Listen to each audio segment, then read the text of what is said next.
आज भारतवर्ष की भूमि में भारतवर्ष का क्या विश्व का एक सूर्य का आज महापरिनिर्वाण दिवस है। उनका नाम है डॉक्टर बी आर अम्बेडकर। मैं डॉक्टर बी आर अम्बेडकर के महापरिनिर्वाण दिवस पर कोटि कोटि नमन और वंदन भारत करता हूँ। भारत के 125 करोड़ जनता की तरफ से मैं बाबा साहब डॉक्टर बी आर अम्बेडकर को पुनः कोटि कोटि नमन करता हूँ। अगर बाबा साहब अम्बेडकर इस भारत भूमि में न पैदा होते तो भारत भूमि की गुलामी की जंजीरें न टूटती। हक, सूर्य, यमन, मुगल, अंग्रेज इसी भारत भूमि पे शासन कर चुके। 200 वर्षों तक अंग्रेज़ों ने भारत भूमि पर शासन किया, लेकिन भारत की धरती पर निचले पावदान में एक ऐसे व्यक्तित्व का जन्म हुआ जो गुलामी की जंजीर को तोड़ दिया। उनका नाम डॉक्टर बी आर अम्बेडकर है। हम उनको कोटि कोटि नमन इसलिए करते हैं कि अगर वो ना होते इस भारत भर में पैदा तो महिलाओं को, दलितों को, पिछड़ी जातियों को, मजलूमों को, दीन दुखियों को, बेसहारों को कोई सहारा नहीं था। उन्होंने 2 वर्ष 11 माह 18 दिन में एक ऐसा संविधान दे दिया जिसमें पूरे भारत के मजलूमों को न्याय मिल गया। और हिंदू कोड बिल ऐसा जो है बिल उन्होंने भारत के प्रथम मंत्रिमंडल में पास किया जिसमें दलितों को, महिलाओं को पूरा अधिकार दे दिया। मैं इस शख्सियत को फिर पुनः जो है अभिनंदन, वंदन, नमन करता हूँ। और भारतीय जनता पार्टी उत्तर प्रदेश के कार्यालय में मैं आज विराजमान हूँ। भारतीय जनता पार्टी के नायक को मैं शुभकामना देना चाहता हूँ कि भारत के 5 राज्यों में जो विधानसभा का चुनाव हुआ उसमें 3 राज्यों में निश्चित रूप से भारतीय जनता पार्टी की बहुत प्रचंड मतों से जीत हुई।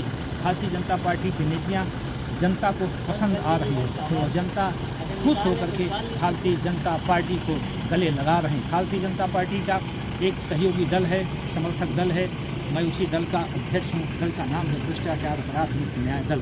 भ्रष्टाचार अपराध मुक्त न्याय दल का अर्थ ये है कि देश से जब तक भ्रष्टाचार अपराध नहीं खत्म होगा तब तक भारत वर्ष में बाबा साहब डॉक्टर अम्बेडकर के सपनों का भारत नहीं बनेगा। हम देख रहे हैं आरक्षण की व्यवस्था डॉक्टर बी आर अम्बेडकर ने किया है अनुसूचित जाति, अनुसूचित जनजाति के लोगों को, पिछड़ी जाति के लोगों को, लेकिन इन्होंने सब आरक्षण लेकर के अपनी कोठियों में कैद हो गए हैं, अपने टीवी और अपने जो है ऐश आराम में कैद हैं और अच्छे कुत्ते पाल करके सुबह चराने के लिए चले जाते हैं। लेकिन किसी दलित का बच्चा अगर इतना संपन्न है तो उसको फीस की व्यवस्था नहीं है, उसको स्वास्थ्य की व्यवस्था नहीं। हाँ, एक ऐसे बाबा साहब के सपनों का भारत बनेगा। बाबा साहब रोते हुए कहा था कि मुझे पढ़े लिखे लोगों ने धोखा दिया। मैं भारत देश के पढ़े लिखे लोगों से अपील करता हूं कि अगर बाबा साहब के आप सच्चे अच्छे सिपाही होना चाहते हैं समाज के, तो जो गरीब वर्ग में, जो दलित वर्ग में जो प्रतिभावान बच्चे हैं उनको आप गोद लीजिए। और हम भी गोद लेने की तैयारी में हैं। गरीब बच्चों को गोद लेंगे, उनको शिक्षा देंगे, उनकी फीस का प्रबंध जो है हम करेंगे। दान मांग करके गरीब बच्चों को IAS PCS अधिकारी बनाने का मैं सपना देख रहा हूँ। मैं भारत भूमि में राजनीति करने नहीं पैदा हुआ,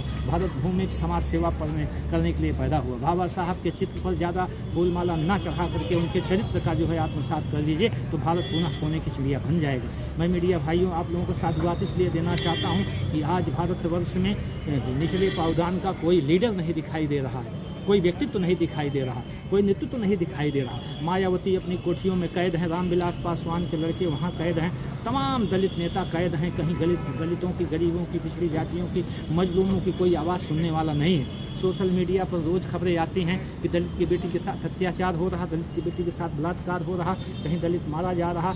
वो खबर सुन करके, देख करके नेता लोग अवॉइड कर देते हैं। मैं अपील करना चाहता हूँ भारत के संविधान को आधार मान करके कि देश के उच्चतम न्यायालय के जो डॉक्टर DY चुनसुनमणि जी हैं वो एक आदेश पारित करें, स्वतः आदेश पारित करें कि सोशल मीडिया पे अगर कोई खबर वायरल होती है तो उसको शासन प्रशासन पुनः संज्ञान लें। मैं मीडिया भाइयों को साधुवाद इसलिए देना चाहता हूँ कि मीडिया भाई के लोग ये खबर चलाते हैं तभी पता चलता है कि कोई दलितों को उत्पीड़न हो रहा, कोई पिछड़ी जातियों को हो रहा, कोई मजलूमों को हो रहा, कोई दीन दुखियों को हो रहा, कोई अपाहिज का हो रहा।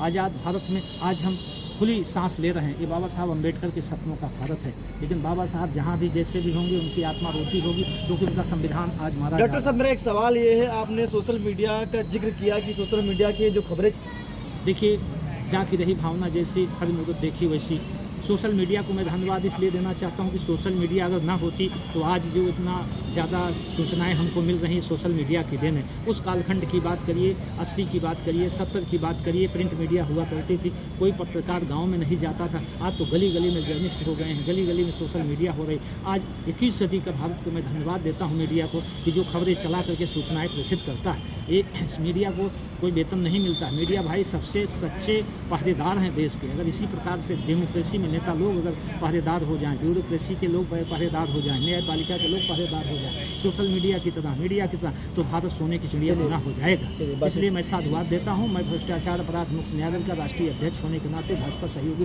दल होने के नाते मैं पूरे देश के नागरिकों से आह्वान करता हूँ कि 2024 में हम लोकसभा का चुनाव लड़ाएंगे और करप्शन और क्राइम के खिलाफ लड़ाएंगे। जरूरत पड़ेगी तो भाजपा का सहयोग देंगे। जय हिंद, जय भारत, जय संविधान, जय न्याय। जी धन्यवाद।